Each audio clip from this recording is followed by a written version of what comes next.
When state legislatures are looking at a new technology like blockchain, one of the key things they want to do is support the technology, not get in the way of entrepreneurship, but protect consumers, protect markets, and sort of look at some of the bad aspects that could happen, figure out what's the balance between protecting the consumer and not getting in the way of innovation.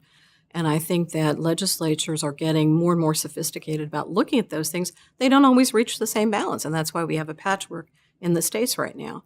A lot of states saw what the dot-com boom and Silicon Valley did for California.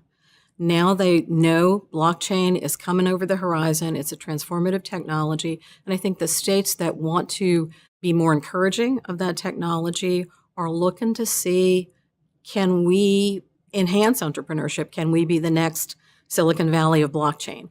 And you see that in Wyoming, you see that in Nevada, you see that in Arizona, where there is a lot more activity that is really getting regulatory barriers out of the way.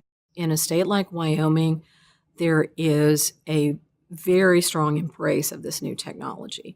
There is a suite of 5 different laws, all designed to encourage the technology, to make it exempt from certain state securities laws, those who transact with virtual currency, exempt from money transmission laws, to exempt it from property taxes, to allow corporate records to be maintained on the blockchain or on distributed ledgers.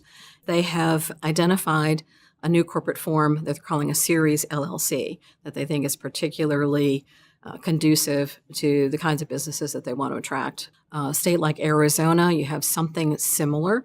They were one of the first states to recognize that a blockchain or a distributed ledger record could be recognized as an electronic record. That removed a lot of uncertainty in the state. Then they moved on to recognize smart contracts, again, something that encourages innovation in the contract space.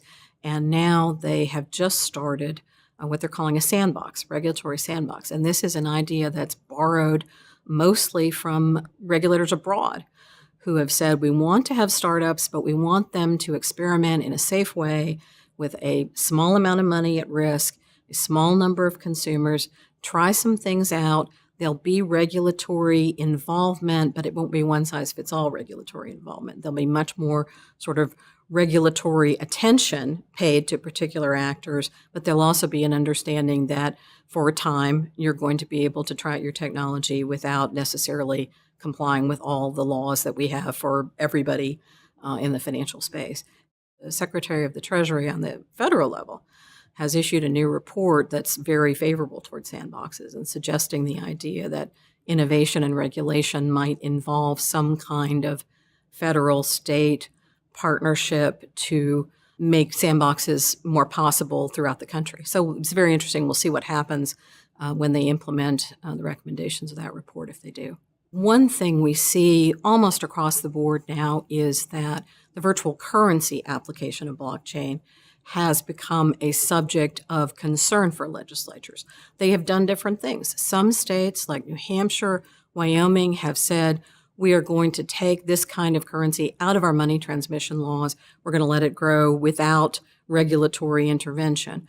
Many other states have picked a middle approach where they've said, we're going to amend our money transmission laws, or we're going to issue some guidance from our financial regulators so that this technology can flourish and blossom, but will be used in a way that we think is safe and protective of consumers and anti-fraud concerns. And then you have states like New York that have a traditional concern for their markets, which have a tremendous reputation for integrity. And there you've seen very strict regulation, very stringent compliance programs. It's very hard to get a virtual currency license in New York. And that is a deliberate choice on the part of New York because they are the financial markets leader. And they've made a choice that they want to keep that reputation for confidence in their markets.